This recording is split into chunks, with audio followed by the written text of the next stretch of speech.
Hey, if you're preparing for your visa interview to the United States, specifically student visa interview, then this video is for you. Don't scroll and keep watching.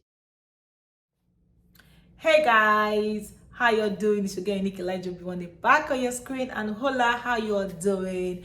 Thank you all very much for your support in my last videos. I appreciate you guys. If this is your first time of seeing my face, you're highly welcome. Please do us a favor to subscribe and join this wonderful family. And if you're a returning subscriber, and to my subscribers, thank you all very much. I appreciate you. So this video is a very direct and prompt video. I've had this request, people demanded this video a lot for me to do this video, and today I'm feeling good on a beautiful Sunday afternoon. I'm like, oh, why not? If not, I know I've been inconsistent here on this channel, but girl has been busy. School, studying in the United States is not joke. So baby girl has been preoccupied with a lot of things, so that's why I've not really been consistent here on this channel. I really apologize to my unicorns. Your girl is going to come back, just give me a little time. But for the meantime, this video here, right here, I'm just going to be telling you how to prepare for your visa interview, student visa interview to the United States. What are the documents you require to prepare for this interview?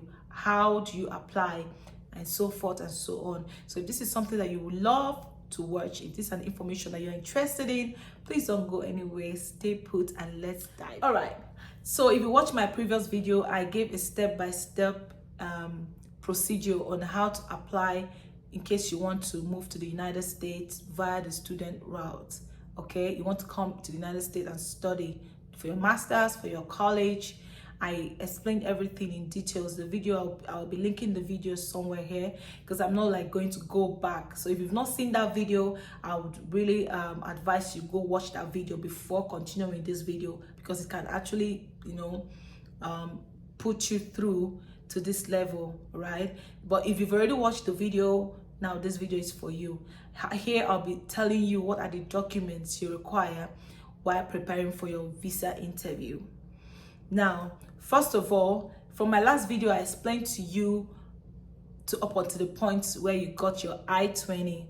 I-20 can also be called F1 and F2, which is given to you by the school after you've gotten the admission, that allows you to go ahead and apply for your visa interview. All right, so now once you get the I-20, which is also called the F1 and F2, it comes with a link where you can use and go and pay your service fee. Your service fee is a portal where the United States gets your information, and I think the service fee is you pay $350 for the service fee. So your F1 and F2 or your I-20 comes with the link that takes you directly to the portal where you can apply to pay for your service fee. I'm going to write down the full meaning of the service here on this somewhere here. Now, if you go with the link, you apply for your service fee online, then you're going to print out a document. You've done the application online, so you just print out the documents, the receipts, which you're going to use to go and pay. You're not going to pay online. I don't think they make payments online. So payments, you have to make it in a Western Union, right? So you just go online with the link sent to you. It comes with the I-20 from the school. You will now use the link and go and apply online, print out the receipt, then go to a Western Union to pay for your service fee. Then they will give you a receipt, which is one of the documents you need during your interview. You need it to go to the interview, because the consular will ask you for your service fee receipt. Now, after that is done, when you've paid for your service fee, then you come back on your portal. You're going to see if the payment is made. It's going to be updated because you already applied online. So when you go back online, you're going to see that you see your status that you have paid for your service fee. Okay, now after paying for your service fee, I think you should give like 2 to 3 days before you now go on and apply for your visa interview. Now, when you go online to apply for your visa interview, there is a form that you're supposed to fill called the DS-160. That form is long. That form is not a joke. It takes about 1 hour or 45 minutes to fill the form, because the USCCI uses that portal to ask you a lot of questions. Homeland Security, actually. The Homeland Security will ask you questions. It's just like kind of a security question to know. They ask you about your family, where you're from. Do you have a family member in the United States? Where does she live? You have children? Have you been involved in any espionage? You know, all those security stuff questions. The questions are long, honestly. So once you fill that form, you're going to print out the after filling the form, there's going to be a printout that's going to show you need to print it. Now, I made this mistake and I don't want any other person to make it. That DS-160, if you're going with your husband who is your F2, or either way, you also need to fill out the form for your husband and print it out, because that is what you're going to be used, that was going to be used to admit you at the United States immigration. Okay, they will not let you. That's what you're going to show once you come in, because your informations are there, your name, date of birth, and everything. So once you print out that DS-160, if you're going with your children, you're going to have to fill that form. If you have 5 children, you're going to fill that form one by one for each of them, because it must have their picture as the cover and their informations. The document has all their informations. The long information you fill will be online, but the printout is just going to show a rundown of your name, date of birth, and everything. That was a mistake we made. I'm going to share with you guys my interview experience. It was chaotic. Trust me, it was chaotic. So because I filled that form thinking that, okay, I am the student, so I filled the form. I also mentioned that, oh, I am going with my husband, but I didn't know I was supposed to click on it to fill his own form for him. And I just filled and I just printed out only my own form, only for us to get to the US US embassy on the day of the interview. And they now asked us to go back and print and fill the form for my husband and print it out. And you know, my interview was for 10 o'clock, and as of the time they were asking us to go back, it was already, I think, 8:30 or 9 past 9. It was almost 9:30, because we came there like 1 hour, 2 hours earlier. So, and we were in a queue. Before it got us, I just submitted my DS-160, and they were like, are you the only one going for the interview? I said, no. My husband said, where is this DS-160? I'll get to that story later. So please don't make that mistake. If you're filling out that form, make sure you fill out for everybody that is going with you and print their own copies out. All right. So after that is done, then you already pick when you're applying for your visa, they're going to show you available dates. Then you're going to pick the date that is closest for you. Like, it depends on how soon you want your interview to come. All right. Now, what are the questions? Now, I'm going to, for the documents that you will need, I'm sorry, I'll just have to, for the documents that you require to go for your interview, after you've filled out all this form, you've paid for your service fee, you've paid your application fee, you go and apply for your visa. I think application fee is around that $300 or so, within that area. I can't remember how much we paid. Of course, hubby paid, but I don't know. I think 300 or 350. I can't remember. Within that, I will confirm. I don't know how much, whether it's same everywhere, because we did from Qatar. I don't know if it's same price whether you're applying from Nigeria or what. But I'm just going to write the price for you down when I figure that out. So after that is done, now you're now waiting for your interview to come and preparing for the questions.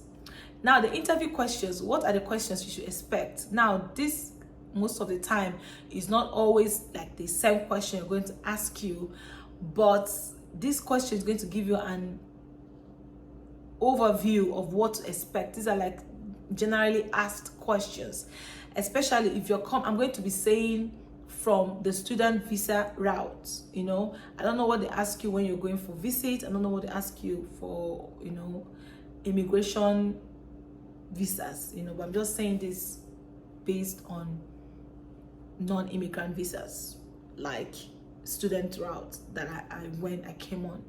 So the first question they're gonna ask you is, now before I go to the question, what are the documents you need? I'm sorry this video is all over the place, but just try and get the points. Okay, what are the documents you require to go while you're waiting for your interview? The documents you need, number one is your passport, your international passport, your I-20, which is your F1 and F2, your service fee.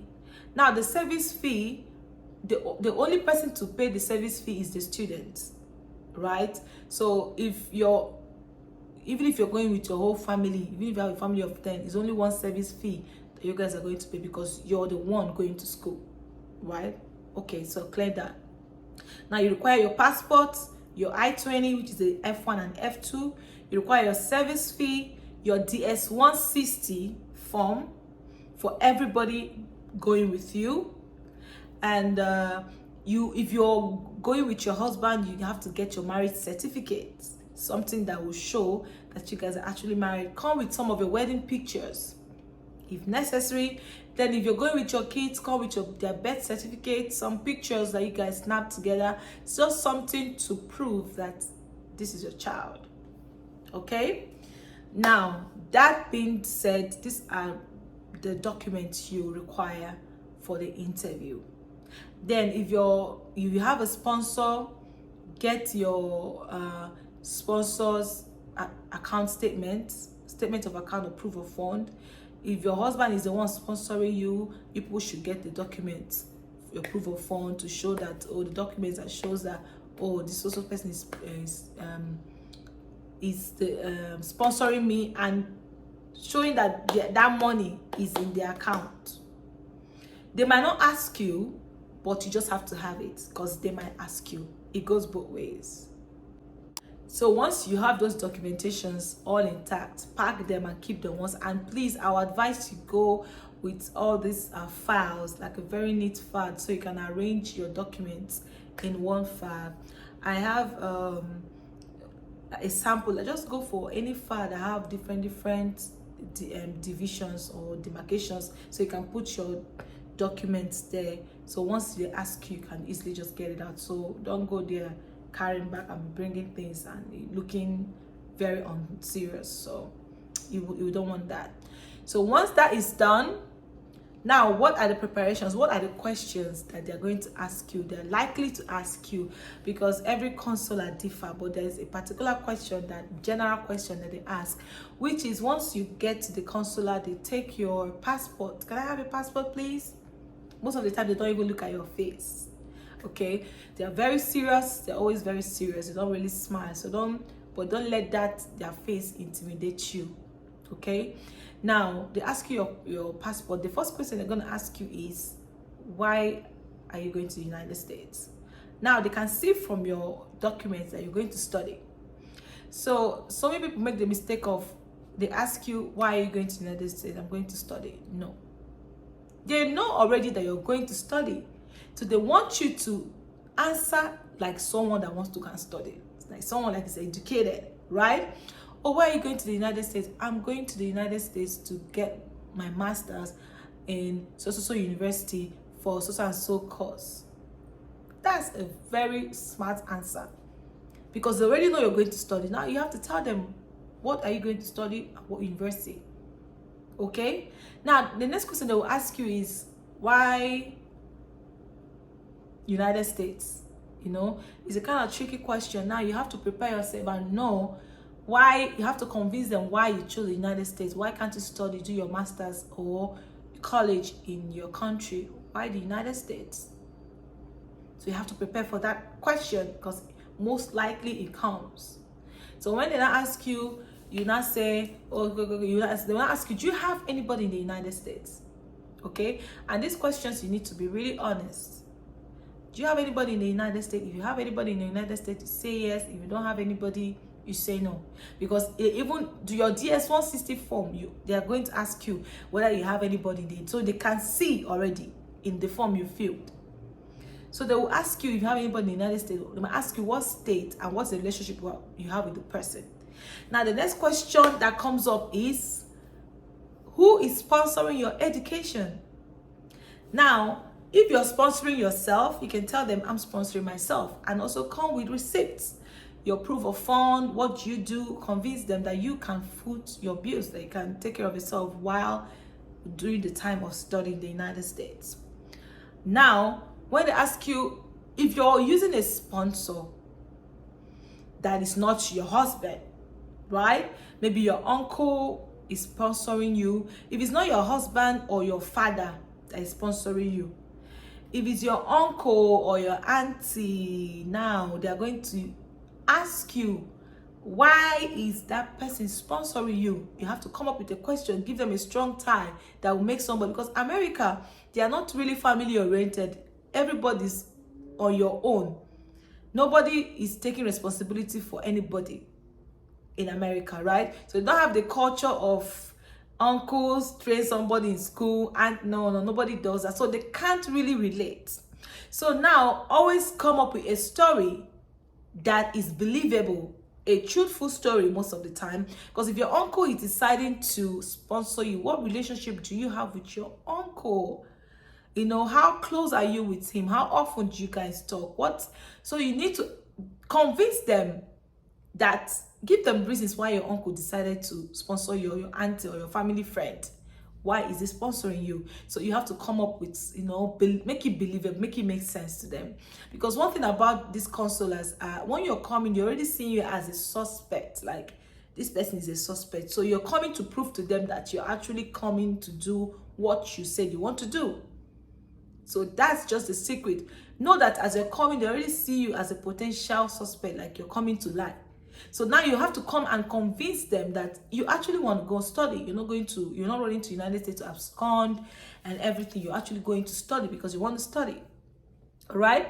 So once that is done, then they may ask you questions like, have you been to the United States before? Another thing that is very important is this travel experience. Like, if you're planning to go study in the United States, you need to have travel experience.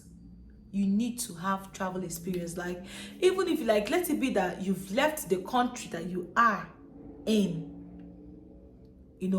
once or twice, it doesn't really matter. But most of the time, if you don't have money, it's not like it's a must, right? But it just makes them believe you more that, oh, you did travel. Because when they asked us, when we got there, they asked us, okay, there was a time we applied to go to Canada, and the visa was denied. We wanted to visit Canada, but we got denial. They saw it in the system and they asked, oh, you wanted to visit Canada, and why was the visa denied? We explained to him, oh, that time I came to Qatar and I was still on visit visa, so blah blah blah. Then I asked, okay, since that time, since you were planning on going on vacation, where have you traveled to?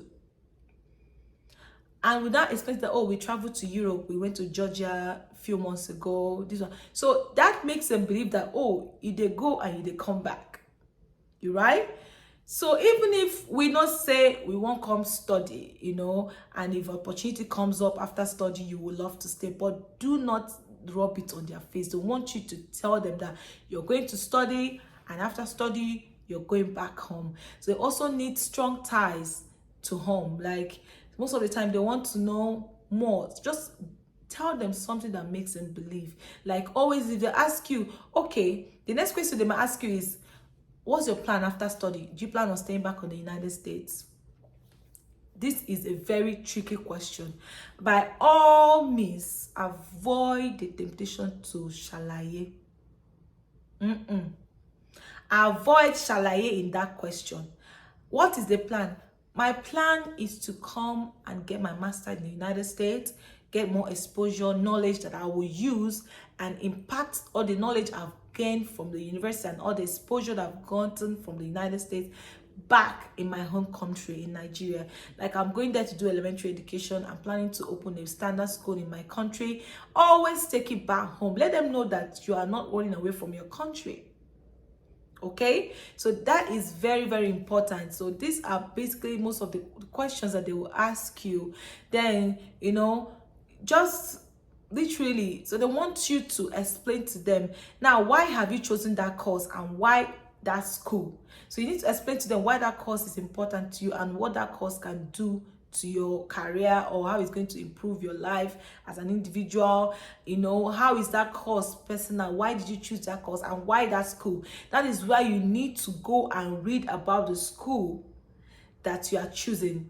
What is particular about that school? Of all schools in the United States, why did you choose that school? Why did you choose that state? So you need to read about the school, pick up facts that you use to answer questions like that, because you cannot be saying you're going to school, to so and so school, and you don't have any information about the school. You don't really know what the school is known for. So you have to go to the school's website to read about the school. If someone recommended the school to you, you can tell them, oh, this school was recommended to me, then I went on to research about it. The courses they're offering me are courses I would like to do.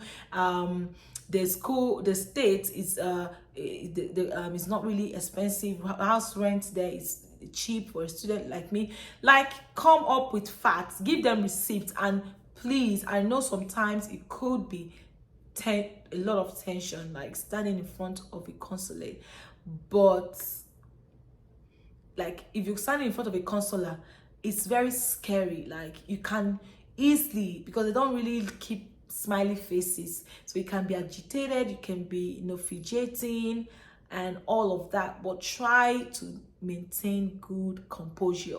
Like, speak confidence, like, let them understand that you know what you're saying and you know what you're going to do.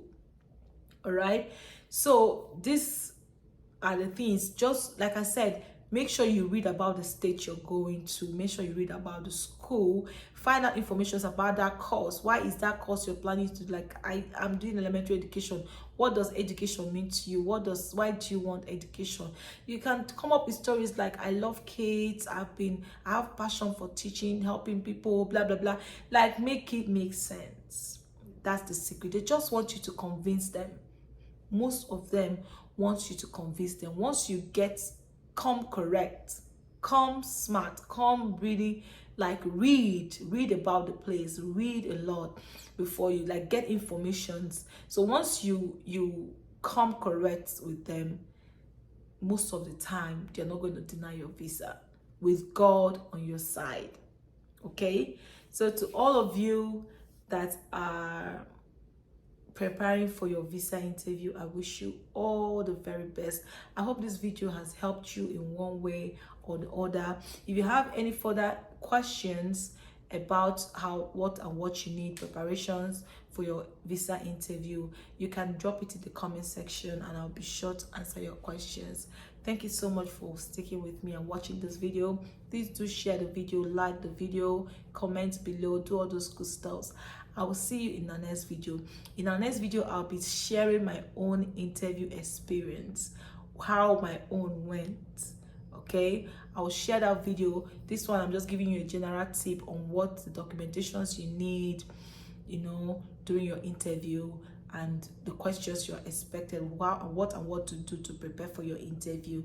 I will have to explain my own journey, my own interview experience. Some of these questions I gave you are some of the questions I was asked, but I will tell you exactly the questions I was asked, how my interview went. Trust me, this video is going to be amazing.